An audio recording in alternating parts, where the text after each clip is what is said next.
Hello, Hello, I'm Allie. I'm Jonathan. Nice to meet you, Jonathan. Super. So, have you ever gone to a recreational therapist before? No, I haven't. So, would you like me to explain a little bit about what I do? Yes. Okay, so I use therapy in the form of recreational activities to improve overall well-being and functioning. And I find that using these activities, it can be music, it can be sports, it can be anything that makes you happy, and we bring them together into an activity, and it can be very therapeutic and helpful. Okay. So before we start, is it okay if I take notes down on my paper? Sure. Awesome. All right, do you mind telling me a little bit about why you're here? Well, I just, people are saying that I have an eating disorder. And I really just, I don't know that I really do, but I like to exercise a lot. I think people think that I'm like, exercising too much, but I just really want to be in shape, and I just like to run, and I work out a lot, I jump rope, I like to play volleyball and, intramural volleyball and everything. But like the doctor is saying that I'm like 30 pounds under weight. Oh, I don't know if that's true, it's what they say, but and I guess people are, I got a lot of really good friends and stuff. It's like, I don't know. So would you say that the quality of your relationships is mostly positive? Well, I have a really good network of friends, mostly from where I work. They're really good. But with my family, it's a little bit different. It's they're really kind of annoying me right now because they say they're really concerned, and they just it's making me kind of angry because they keeps talking, saying I've got a disorder or everything. So would you say your family is your biggest support system? Well, I don't know. I mean, they act like they are, but they're kind of making me angry because I feel like they're just over involved in my life. I totally understand that. With people with eating disorders, it is common for families to almost want to just fix the problem, and it can strain relationships for sure. Sometimes I've had patients that their family, it's all about food. They come in here and tell me everything about their day with their family has been talking about food, what they're going to eat, what they're going to eat for dinner, what they're going to eat for breakfast, snack. And so it definitely can put a strain. It can be frustrating for sure. Yeah. I mean, if they do, they talk about it with the food all the time. But I do this fidget thing. It kind of helps me because it takes my stress out. I like to play with that. Is that okay? That's of course great. I'm anything that helps would be great. I really like it. So with your ED, would you consider yourself having an ED? Well, I don't know. I thought eating disorders were for girls. You know what I mean? I just feel like I'm really trying to be in shape a lot and that kind of stuff. There is a lot of stigma around people with eating disorders, especially men in general with eating disorders. People think that it's mostly just for females, which is just completely not true. It happens to every gender, every race, every ethnicity. It happens to everyone, or to many people. So that you should not be ashamed of. And the fact that you are here is a really big step, meaning that you want to get better.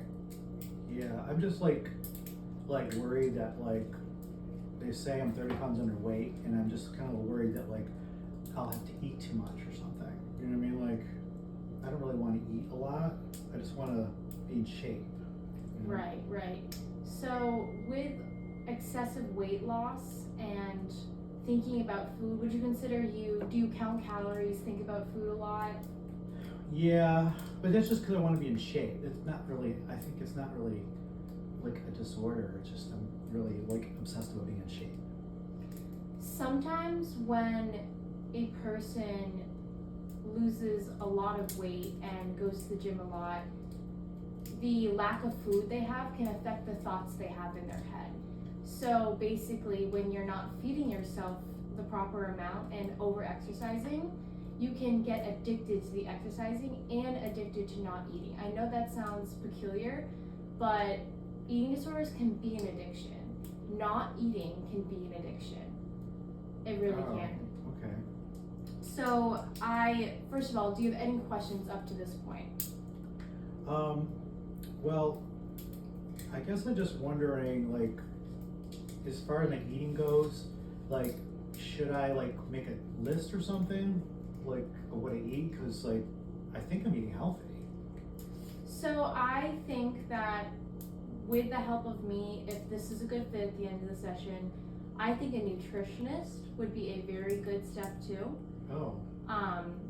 I think that also other forms of therapy can be very helpful. I'm a rec therapist, so I'm here to focus on finding things that just make you happy, and in that sense of therapy. Yeah. And so as you said, that exercise is a very important part of your life, right? With your physical condition at the moment, I recommend we start with gentle movements, because I know that you really love to exercise and it's a big part of who you are in your life. So I would recommend things like gentle yoga in a group setting, meditation, mindful walks, because any exercise can be triggering. So I encourage you to start doing activities that are non-competitive and in a non-competitive environment that is not focused on calorie burning or weight loss. Oh, okay. Well, I hear yoga is really good for like stress and such. Yoga is And I never really good. tried it, but I think I want to try that. And for you, I think what we could do is we could go outside when it's nice out and do it. We can find some grass, we can do some yoga that's not typically very hard yoga, but more in a sense that it'll relax the body. Because what we want to do is focus on doing things that make us happy, not doing things to change the way we look, change the way we feel about food and your body. We want to do things that are positive and are making steps in a positive way. Oh, okay. And I do understand that exercise is a big part of your life, but exercise shouldn't make you feel like worn down and depleted. Do you think that the exercise you do you feel really tired afterwards? Well, like, sometimes what I do is, like, if I go to a party, like, I love to go to parties and stuff, and, like, so I do kind of think, like, at the party, like, oh, I want to drink a bunch of beer, so I'll drink a bunch of beers, but then the next day when I wake up, I'm like, oh, I had too many calories, so I'll just, like, work out, like, really bad, like, that day, like, a ton, like, to make up for it, but I don't know if it's bad, it's just maybe I just want to make up, you know, to burn off those calories, you know? Right. Is that bad? So I think that I work with a lot of patients with EDs, and it can be very hard to come to terms with the fact that you might have an ED. Many people think that, oh, you know, I'm just trying to lose a little bit of weight, or a lot of people think that they're doing it to be healthy, that they're exercising to be healthy, they're eating less to be healthy, when in some cases, which I believe in your case, it's actually making you unhealthy doing this type of behaviors.